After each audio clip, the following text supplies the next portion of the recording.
Bismillah. Pour sortir avec Alan, Amélie revêtit la même robe lavande qu'elle avait portée chez les Valverde. Elle n'avait pas les moyens de s'offrir le tissu pour une nouvelle robe de soirée. Son père ne lui donnait aucun argent de poche et il lui interdisait de prendre un travail de couture ou de ménage. Selon lui, une femme comme il faut ne travaillait pas pour les autres. Voilà pourquoi cela avait été cruel de sa part de la traiter de dépensière frivole chez les Cullen. Cette robe ferait l'affaire. De toute manière, Alan ne remarquait jamais comment elle était habillée. Les amis ne remarquaient pas ce genre de choses. Il vint la chercher de bonne heure. Son père était sobre et se montra même aimable. « Je la ramènerai à une heure décente, monsieur, » promit Alan. « La maison vous a plu ?»« Je l'ai achetée. Nous emménageons mardi. » Cette perspective ne semblait pas générer un fol enthousiasme chez Amelia, nota le jeune homme. « Je viendrai vous aider à déménager, si vous voulez, » offrit-il. « C'est très gentil à vous, monsieur, » répliqua Hartwell. « J'accepte avec gratitude. » Les deux jeunes gens se rendirent au théâtre dans un confortable buggy et Alan sourit devant l'élégance de sa cavalière. « Vous êtes ravissante, dit-il. « Merci, c'est votre mère qui a acheté ce tissu pour moi. C'était tellement gentil de sa part. King vous a emmené à la fiesta chez les Valverde, n'est-ce pas ?» Elle se raidit. « Il nous a accompagnés, votre mère et moi. Je comprends. King n'est pas toujours très facile. Peut-être puis-je vous aider à le comprendre en vous expliquant les raisons de son attitude. »« Ce n'est pas nécessaire, dit-elle calmement. Elle s'est déjà expliquée, d'une façon très crue. » Il fronça les sourcils. « Vraiment, c'est bizarre. Je ne l'ai jamais entendu parler d'Alice à qui que ce soit. Même à moi. C'est ma mère qui m'a tout raconté. Oh, il ne m'a rien dit à propos de cette Alice. Il ne m'a parlé que de sa future fiancée, Miss Valverde. Darcy, maugréa Alan. S'il épouse cette mégère, il le regrettera pour le restant de ses jours. Il ne veut plus risquer de souffrir à nouveau, c'est évident. » Le buggy pénétra dans la rue qui menait à la salle Chopin. Déjà une foule de spectateurs, en habit de soirée, se pressait devant l'entrée. « Il a eu une expérience malheureuse ?» demanda-t-elle. « Très malheureuse. Il était tombé amoureux d'une fille qui s'appelait Alice Hart. Elle était surtout attirée par sa fortune, mais King était trop épris pour s'en rendre compte. Elle a joué avec lui promettant même de l'épouser. C'est alors que nous avons subi un important revers de fortune. Une mauvaise fièvre a décimé le bétail à travers tout le Texas. La belle Alice, se disant que King allait finir ruiné, a brusquement consacré toutes ses attentions à un duc anglais de passage à El Paso. Une semaine après, ils sont morts ensemble lors d'un accident. Il engagea l'attelage dans l'écurie réservée aux spectateurs de marque. Pour King, ça a été un choc terrible, ajouta-t-il en arrêtant le cheval. Peut-être croyait-il qu'elle allait lui revenir. D'une certaine façon, c'est grâce à cette histoire que Latigo est devenu ce qu'il est aujourd'hui. C'est la détermination de King à réussir qui nous a sauvés de la misère. Père était prêt à abandonner, pas King. Cette Alice, elle était jolie ? C'était un ange, dit honnêtement Alan, la plus jolie femme que j'ai jamais vue. Vous êtes belle, Amelia, vraiment belle. King a de bonnes raisons de se méfier de la beauté. Il veut épouser Darcy, mais ce n'est pas un choix sentimental. Disons qu'il s'agit pour lui d'un arrangement convenable. Elle secoua la tête. Mais il ne l'aimera jamais, et mère la déteste. Il se peut que ce mariage soit très heureux, on ne sait jamais. Il ne répondit pas. Quelques instants plus tard, il se mêlait à la foule dans le hall de la salle de concert. Amelia remarqua que les femmes étaient toutes très élégantes. Elle était contente d'avoir mis son unique belle robe. « Vous allez apprécier cet orchestre, » lui dit Alan. « Ils ont joué dans toutes les plus grandes salles du Nord. Et ils interprètent mon morceau favori, la 9e symphonie de Beethoven. Oh oui, celle qui comprend l'hymne à la joie de Schiller, ajouta-t-il avec engouement. Alan haussa les sourcils impressionné. « Eh bien, Amelia, je ne me doutais pas que vous connaissiez si bien la musique classique. Oh, je sais très peu de choses. C'est Queen qui m'a appris. Père ne m'a pas permis de suivre des études après le lycée, et il voulait même que je m'arrête avant. Il trouve ridicule qu'une femme ait de l'éducation. Et vous n'êtes pas d'accord avec lui, je suppose. Je pense que le cerveau d'une femme est l'égal de celui de n'importe quel homme, répliqua-t-elle avec fermeté, et que c'est un crime d'imposer des limites à la connaissance. J'ai tendance à vous approuver. Il plissa les yeux. King a dit que vous connaissiez quelques mots de français. C'était une question. Elle s'agita mal à l'aise. En fait, je le lis assez bien, mais j'ai rarement l'occasion de le parler. ce qui fait que je comprends à peine quand on me parle. Mary m'a aidé à améliorer mon accent. Vous possédez des talents cachés, Amelia. Je suis certain que vous en dissimulez d'autres. Oh, je n'ai aucun talent. Qu'avez-vous encore appris grâce à votre frère insista-t-il. Un peu de latin et de grec, avoua-t-elle avec réticence, et je comprends l'espagnol. Et vous dites n'avoir aucun talent s'exclama-t-il ébahi. J'ai un don pour les langues, c'est tout. Mais je vous en prie, ne le répétez pas devant mon père, il serait furieux s'il savait. Il remarqua ses doigts qui se croisaient et se décroisaient nerveusement. La beauté et l'intelligence, se dit-il. Décidément, Amelia était une source de perpétuel étonnement. Soudain, du coin de l'œil, il aperçut son frère, King, qui se tenait à l'autre bout du hall en compagnie de Darcy Valverde. « Si nous entrions, proposa-t-il avant qu'elle ne les voie. La prenant fermement par la main, il lui sourit puis se dirigea vers la salle. Amelia, consciente de cette main qui serrait la sienne, était étonnée. Elle ne sentait absolument rien. Cela la chagrinait car elle devait admettre qu'Alan aurait fait un bon mari. Mais c'était si différent quand King la touchait. King, pourquoi pensait-elle à lui se demanda-t-elle avec irritation. Elle sourit à Alan et l'autorisa à garder sa main tandis qu'ils attendaient derrière d'autres spectateurs. « Eh bien, mais regardez qui est là !» La voix aiguë de Darcy fit se tourner toutes les têtes. À son bras, King affichait une mine lugubre. « Quel plaisir de vous revoir, Miss Howard, » reprit Darcy. « Et comme vous êtes élégante. Je dois avouer que j'avais beaucoup admiré cette robe quand vous l'avez portée chez nous, la semaine dernière. Vous ne trouvez pas qu'elle flatte son teint, King? Votre mère a été si généreuse de lui acheter ce tissu, même si ce genre de choses ne se porte qu'une fois. » Amelia eut l'impression qu'on l'enterrait sur place, mais elle ne broncha pas. Elle se contenta de fixer Darcy droit dans les yeux, sans un mot, avec une dignité et un calme intimidant. Son regard, qui ne sciait pas, déclencha un rire un peu hystérique chez Darcy. « Si nous prenions place, King, ravi de vous avoir vus, tous les deux. » Elle tira King par le bras. Celui-ci observait Amelia avec une étrange curiosité.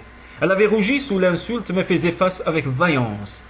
Ce n'était pas de la peur qui lisait dans ses yeux, mais une réelle fierté. Il luttait contre le sentiment d'admiration qui l'envahissait. « Cette robe vous va effectivement à merveille, Miss Howard, » dit-il sans malice. Puis il vit la main d'Alan nouée à la sienne et ses yeux gris s'assombrir. « Passez une bonne soirée. » Il emboîta le pas à Darcy. « Je suis navré, » s'excusa Alan en pressant gentiment sa main. « Darcy n'est qu'une sale enfant gâtée. Comment King peut-il être aussi aveugle ?»« Je suis certain qu'avec lui elle se montre moins grossière, » répliqua Amelia avec un soupçon d'humour. « Ne vous inquiétez pas, Alan. J'ai déjà connu pire. » Et c'était vrai. Son père ne se privait pas de l'humilier en public. Une fois installée dans la salle, elle s'appliqua à ne jamais tourner les yeux en direction de King. Le concert, excellent, fut coupé par un bref entracte durant lequel Alan l'escorta dans le hall avant d'aller leur chercher une boisson fraîche. Tandis qu'elle l'attendait, King avait laissé Darcy en compagnie de deux de ses amis, vint la rejoindre. « Il pleuvra avant que la soirée ne se termine, » commenta-t-il nonchalamment.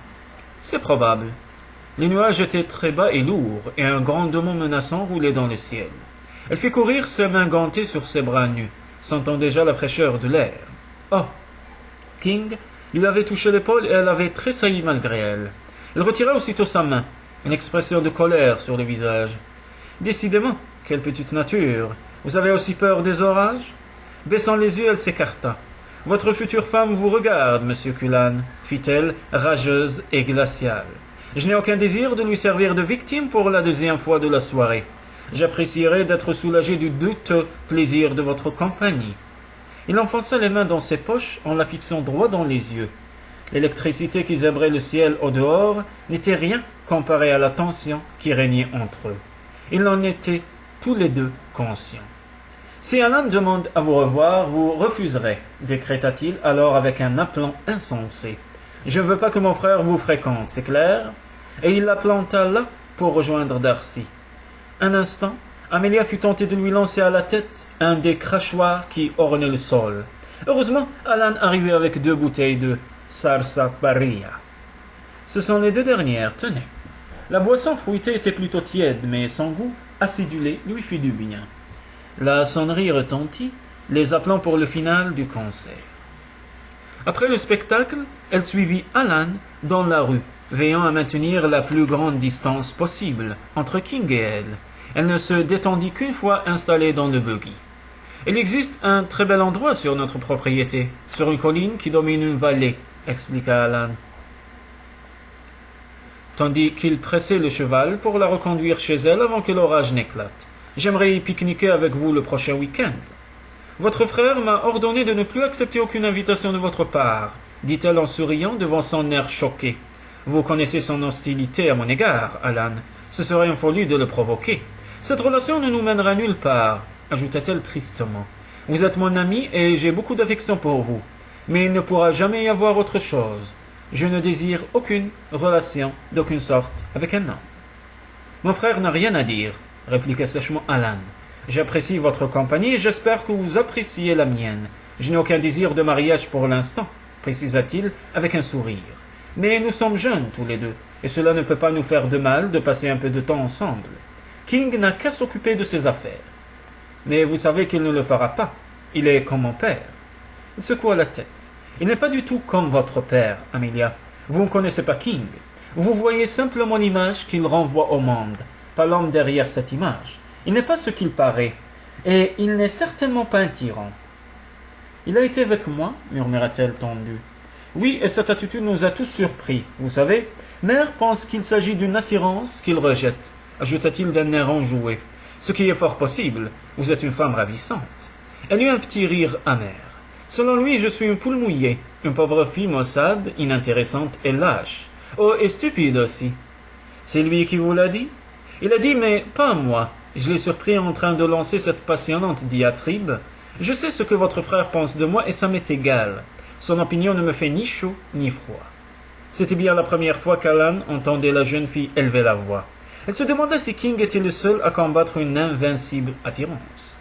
« Venez, pique-niquer avec moi, dit-il en la surveillant du coin de l'œil, à moins que vous n'ayez trop peur de King pour risquer de lui déplaire. » C'était un défi. Amelia respira un bon coup. « Très bien. Si vous êtes prêt à courir ce risque, moi aussi, à condition que mon père soit d'accord, bien sûr. » Il le sera. Il hésita, triturant les rênes entre ses mains. « Amelia, votre père a parfois des sautes d'humeur très bizarres. »« Oui, fit-elle d'une voix à peine audible. Et aussi des périodes de grande violence. Il s'est servi d'un fouet contre une des mules, une fois. Mon père a dû se battre avec lui pour le lui arracher des mains et le clouer au sol jusqu'à ce qu'il retrouve ses esprits. » Il scruta le visage blême d'Amelia. « Vous avez déjà assisté à des incidents de ce genre, n'est-ce pas? C'est pire quand il boit ou quand il prend ses poudres qui sont censées soulager ses migraines. Un jour, il va me... » Elle se mordit un doigt pour s'obliger à se taire. « Amelia, ce n'est pas ce que je voulais dire, bien sûr. Il ne me fera jamais aucun mal. C'est simplement qu'il est si effrayant à ces moments-là. S'il vous plaît, n'y pensez plus. » Il ne voulait pas abandonner, mais elle semblait vraiment terrifiée. « Bien, si c'est ce que vous désirez. Et vous ne devez en parler à personne, surtout pas à votre famille. Si jamais cela devait lui revenir... » « Il n'en saura rien, promit-il. Nous y voilà, Amelia. Laissez-moi vous raccompagner à votre porte. » Elle le lui permit. La soirée avait été désastreuse, elle priait seulement le ciel pour que son père ne soit pas ivre. Et, ô merveille des merveilles, il ne l'était pas. Il se montra à nouveau fort aimable, offrant un cognac à Alan et lui parlant avec une réelle affection. Le jeune homme s'en fut convaincu qu'il possédait toute sa santé mentale. Mais dès qu'il fut parti, Hartwell tourna des yeux glacés vers sa fille. « Veille à ne pas lui donner de raison de briser cette relation, » la prévint-il. « Je tiens à ce que tu l'épouses. » Elle allait répondre que c'était impossible, qu'elle n'aimait pas Alan de cette façon, quand elle surprit dans ses yeux cette expression familière, vide et sinistre. « Il veut m'emmener pique-niquer le prochain week-end, avec ta permission, bien sûr, papa. »« Il l'a, va te coucher. » Elle ne se le fit pas dire deux fois. Les mains tremblantes, elle verrouilla la porte de sa chambre derrière elle. Alan et quelques cow-boys vinrent le mardi aider les Howard à déménager, ce qui fut fait en un temps record. Amelia prépara un grand souper pour tout le monde, au cours duquel Hartwell se montra d'une rare bonne humeur. Pendant quelques heures, il redevint le tendre père de son enfance, et elle se détendit comme jamais depuis leur arrivée à El Paso. Tout allait être différent dans cette nouvelle maison, se dit-elle avec espoir. Le jour suivant s'écoula sans incident. Son père se montrait civil et courtois. Ses migraines semblaient avoir disparu, mais elles furent soudain remplacées par une soudaine faiblesse qui le cloua au lit. Amelia le soigna, le nourrissant d'eau bouillante, et restant à son chevet jusqu'à ce qu'il retrouve quelque force. Le vendredi soir, il était à nouveau capable de quitter le lit pour un fauteuil. Mais cet effort l'accabla, à tel point qu'il ne protesta pas quand Amelia proposa d'appeler un docteur. Après son examen, le docteur Vasquez entraîna la jeune fille dans le couloir. « Je n'ai jamais vu un cas pareil, annonça-t-il de but en blanc. Ses pupilles indiquent qu'il vient de subir une attaque, mais il aurait dû souffrir d'une petite paralysie et ce n'est pas le cas. Señorita, il doit être surveillé avec la plus grande attention. Je prendrai soin de lui. Qu'en est-il des crises de violence s'enquit-il soudain. Parfois, bredouilla-t-elle. Il posa sa trousse sur un guéridon. Décrivez-les-moi. Elle obtempéra, laissant de côté les épisodes les plus pénibles. Devant cet homme intelligent et cultivé, elle avait honte d'avouer que son père avait failli la tuer à coups de ceinture. Mais elle décrivit la façon dont il traitait les animaux. Le docteur ne dit rien pendant un moment, mais il paraissait plus inquiet encore. « Si vous avez besoin de moi, même au beau milieu de la nuit, n'hésitez pas à envoyer quelqu'un me chercher. Je viendrai pour le moment. Je souhaite que vous donniez ceci à votre père tous les soirs avant qu'il se couche. Ce n'est qu'un sédatif, Señorita, ajouta-t-il vivement devant son air réticent. Cela améliorera légèrement son état, même temporairement. Vous pensez qu'il ne s'agit pas de simple colère, devina-t-elle. Cela aurait-il quelque chose à voir avec ses migraines? Oui, cela a dû être provoqué par l'accident qu'il a subi il y a quelques années. Êtes-vous forte, Señorita? Demanda-t-il soudain. Pouvez-vous supporter une nouvelle alarmante sans fondre en larmes? Oui, dit-elle sans hésiter. Il lança un regard vers la porte de la chambre de son père. Je soupçonne une tumeur au cerveau. Elle s'adossa au mur. Quoi? Une tumeur? Les symptômes correspondent. La pression sur son cerveau s'accentue petit à petit. Voilà pourquoi il est sujet à ces sautes d'humeur, à ces crises de violence et à ces migraines. Il poussa un léger soupir. Si mon diagnostic est juste, j'ai le regret de vous dire que rien ne peut être fait pour le sauver. Inévitablement, il finira par en mourir, en juger par la sévérité de ses symptômes. Il n'en a plus pour très longtemps. Je frémis en pensant aux souffrances qu'il doit endurer. Elle ferma les yeux et frissonna. Pas étonnant qu'il ait tellement changé. N'y a-t-il rien qu'on puisse faire demanda-t-elle d'une voix plaintive. Hélas, la médecine est impuissante. Il lui tapota l'épaule avec une maladresse touchante. Je pourrai vous fournir une infirmière quand ce sera nécessaire. Vous n'aurez pas à supporter cela toute seule. Avez-vous de la famille, Señorita? Mon frère seulement. Il faut le lui dire. Cette attaque a provoqué une fièvre qui a peut-être causé de nouveaux dommages. Vous ne devriez pas rester seul avec lui. Les hommes victimes de ce genre de maladie sont souvent violents. Ils pourraient vous tuer. Elle frissonna. Oui, je sais. Ainsi c'est déjà arrivé, n'est-ce pas? Elle hésita avant de hocher la tête. J'ai essayé de fuir il y a 1 an, à Atlanta. Personne n'aurait voulu croire qu'il m'avait fait du mal. C'était un homme si doux, avant. Quand je suis revenu à la maison, il m'a vraiment battu. Il l'a regretté pendant quelques minutes, puis il s'est à nouveau emporté en disant que je l'avais bien mérité. C'était si bon de se confier enfin à quelqu'un. Elle sentit les larmes couler sur ses joues. Je n'ai jamais pu me résoudre à en parler à qui que ce soit, chuchota-t-elle. J'avais honte de lui, et j'avais honte de m'être laissé traiter ainsi, mais j'avais peur. Avec de bonnes raisons, répondit-il solennellement. En fait, vous risquez votre vie chaque fois que vous le contredisez. Señorita, il existe un asile dans lequel il pourrait être placé. Et ainsi tout le monde saurait. Il ne supporterait pas cette honte. Le bon docteur acquiesça d'un air sombre. Hélas, le monde dans lequel nous vivons est une prison, marmonna-t-il. L'opinion publique dicte chacune de nos actions. Un homme ou une femme peut être anéanti par un simple ragot. Je prie pour que cela change un jour. Moi aussi. Pouvez-vous demander à un parent de séjourner avec vous, insista-t-il, quelqu'un en qui vous avez confiance? Mon frère est un Texas Ranger, et il est rarement ici. Il vit à la caserne, je ne voudrais pas lui imposer ce fardeau. Il faut l'envisager, répliqua-t-il avec fermeté. Votre situation est désespérée, ne le comprenez-vous pas? Votre père sera bientôt dans l'incapacité de travailler, Señorita. Que ferez-vous alors? Elle se sentit pâlir. Incapable de travailler, elle n'avait aucun moyen de subvenir à ses besoins. Elle n'avait pas d'emploi, pas de qualification. Tout à coup, ses genoux cédèrent. Le docteur la conduisit jusqu'à une chaise et lui fit respirer des sels. « Je suis désolé, murmura-t-elle. « Je suis désolé, mais c'est si soudain. »« Je comprends. Il me faut vous quitter, dit-il à regret. Madame Sims est en train d'accoucher. J'allais chez elle quand je me suis arrêté ici. Essayez de ne pas trop vous angoisser. Dieu veille sur chacun d'entre nous. »« Oui, il veille, répondit-elle avec un sourire déchirant. « mais il doit lui arriver de dormir parfois.